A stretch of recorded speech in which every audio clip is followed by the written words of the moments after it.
Apalah artinya bonus demografi jika tidak berkualitas? Hasil Salah satu siswa sekolah menengah pertama 7 Penyambungan satu atap harus berangkat pukul 6.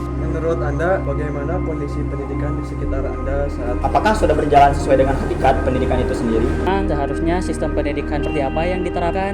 Kenapa kita sebagai mahasiswa perlu ikut memikirkan keberlanjutan pendidikan? Menurut KBBI, pendidikan adalah proses perubahan sikap dan tata laku seseorang atau kelompok dalam usaha mendewasakan manusia. Akan tetapi, hal ini akan menjadi jauh lebih kompleks mengingat kita hidup bernegara dan ada banyak sekali kebutuhan akan pendidikan. Indonesia terhitung memiliki 273 juta jiwa hidup di dalamnya dengan 53 juta siswa, 3 juta guru, dan 217 ribu sekolah. Hal ini menjadikan Indonesia sebagai negara dengan sistem pendidikan terbesar nomor 4 di dunia di bawah India, China, dan Amerika. Tapi apakah sistem yang super besar ini berbanding lurus dengan kualitasnya? Silakan teman-teman jawab sendiri. Sebut negara-negara yang ada di Eropa, nanti orang terakhir bakal menang 200.000, tapi kalau nggak bisa jawab atau salah, itu keluar. Mulai dari kamu, 1. Garut. Oh ya, Indonesia. Australia. Karena kalau menurut saya, Tidak.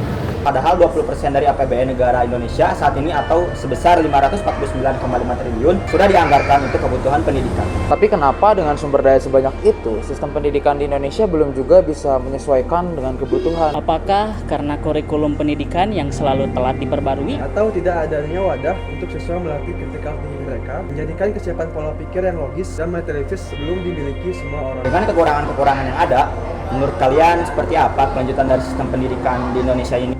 Bagaimana dengan 5, 10, ataupun 20 tahun lagi?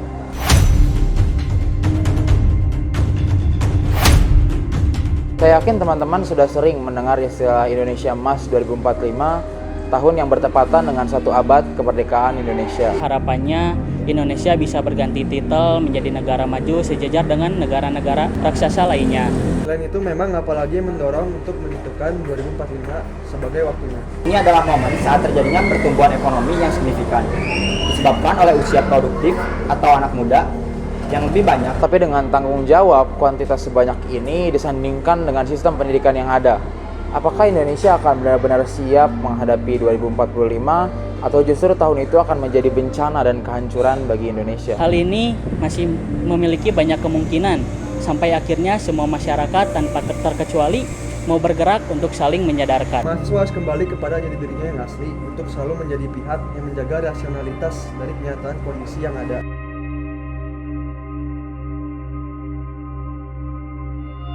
Sekarang kami ingin memberi contoh tempat yang paling dekat dengan kami. Mari kita lihat secara pros and cons bagaimana kondisi dari Politeknik Negeri Bandung ini. Mulai dari pros. Yang pertama, di Politeknik Negeri Bandung yang merupakan instansi pendidikan vokasi, khalayak umum berpikir kalau di sini proses pendidikan lebih menjurus dan memiliki tujuan yang jelas. Mereka berpikir kalau di Politeknik Negeri Bandung, materi yang diberikan akan lebih fokus kepada topik atau bidang yang dipilih. Padahal, pada kenyataannya di tingkat 1, mahasiswa Politeknik Negeri Bandung diberikan materi dan kompetensi umum yang cukup intens, dan hal ini menjadikan para mahasiswa Politeknik Negeri Bandung ini memiliki fondasi yang kuat dalam menerima materi yang lebih kompleks. Yang kedua, proses pembelajaran di Polban lebih banyak lewat praktek daripada pemberian teori. Hal ini memberikan Polban kemampuan untuk melahirkan para ahli-ahli yang terlatih bukan hanya secara pengetahuan, tetapi juga pada pengaplikasiannya. Hal ini membuat para lulusan Polban menjadi satu langkah lebih maju dibandingkan lulusan dari tempat lain. Praktek kerja dari para lulusan Polban dapat Anda lihat di berbagai platform saat ini. Banyak dari lulusan Polban mengisi posisi-posisi di industri-industri ternama. Hal ini dapat membuktikan kompetensi dari para lulusan Polban selanjutnya. Atau secara sederhana dapat dijelaskan kalau lulusan dari Polban ini terjamin kualitasnya dan memiliki praktek kerja yang baik. Sekarang mari kita masuk ke poin cons-nya. Yang pertama, fasilitas. Ya, fasilitas pendidikan yang ada di Polban saat ini dibilang cukup menyedihkan. Ada banyak sekali alat-alat dan mesin yang dipaksakan terus berjalan. Ada banyak sekali perangkat pendukung pendidikan yang sudah usang dan bahkan beberapa sudah tidak berfungsi sama sekali. Tidak jarang perangkat yang seharusnya membantu proses pendidikan malah mengganggu proses pembelajaran, kegiatan praktek yang seharusnya dilaksanakan oleh setiap individu untuk meningkatkan hard skill dan dari para mahasiswa. Harus dilakukan secara berkelompok karena ketersediaan alat dan malah menjadi proses pembelajaran yang tidak dapat dilakukan secara efektif dan merata. Yang kedua, keterbatasan ruang publik. Ruang publik yang ada di kampus untuk dipakai oleh para mahasiswa menjalankan kesehariannya, melakukan interaksi dengan masyarakat kampus yang lain, melakukan riset dan eksperimen itu sangat terbatas. Bahkan, fasilitas yang sudah ada pun sangat dibatasi dalam penggunaannya oleh jam operasional. Padahal bisa dibayangkan bagaimana hebatnya dampak jika laboratorium dapat digunakan oleh para mahasiswa di luar jam belajar. Mahasiswa dapat menghasilkan produk mereka sendiri dengan fasilitas yang ada. Mahasiswa yang memiliki kendala dalam proses pembelajaran dapat kembali memperdalam materinya sendiri di luar jam belajar. Juga keterbatasan ruang publik dan kekangan dari jam operasional ini melahirkan kebiasaan buruk bagi mahasiswa Politeknik Negeri Bandung untuk melakukan kegiatan mereka di luar kampus. Yang ketiga, kurangnya penerapan ilmu pendukung secara intens. Hal ini bisa dijadikan contoh pada kasus ini adalah kompetensi bahasa Inggris. Banyak alumni yang telah lebih dulu memasuki dunia industri menilai bahwa semakin kesini skill bahasa Inggris dari mahasiswa Polban semakin buruk dan menurunkan daya saing mereka. Materi yang diberikan belum bersinergi dengan kebutuhan yang ada. Seperti contoh kami yang diajarkan cara menulis karya ilmiah dalam bahasa Inggris.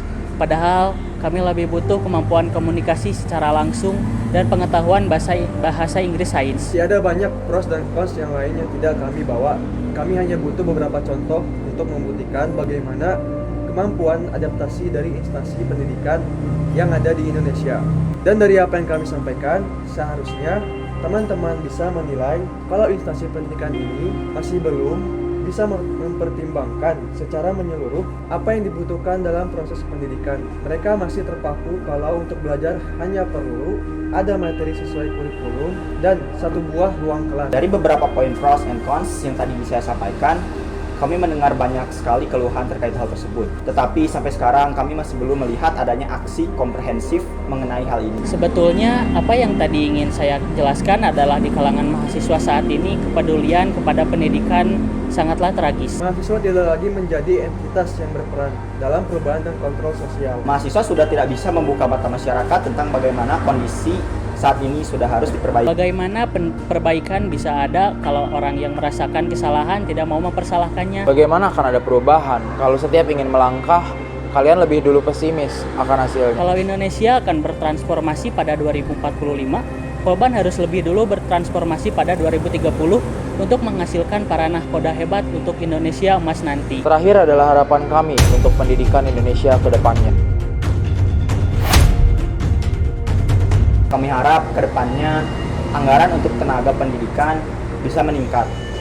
Bukan hanya dalam bentuk gaji dan kompensasi untuk mereka, tetapi dalam bentuk pelatihan dan kompetensi yang ditanamkan pada mereka. Dan yang kedua adalah kami harap pemerintah dapat membentuk model kegiatan pembelajaran yang lebih adaptif ke depannya, dapat menghilangkan kebiasaan gonta-ganti kurikulum tanpa hasil yang signifikan.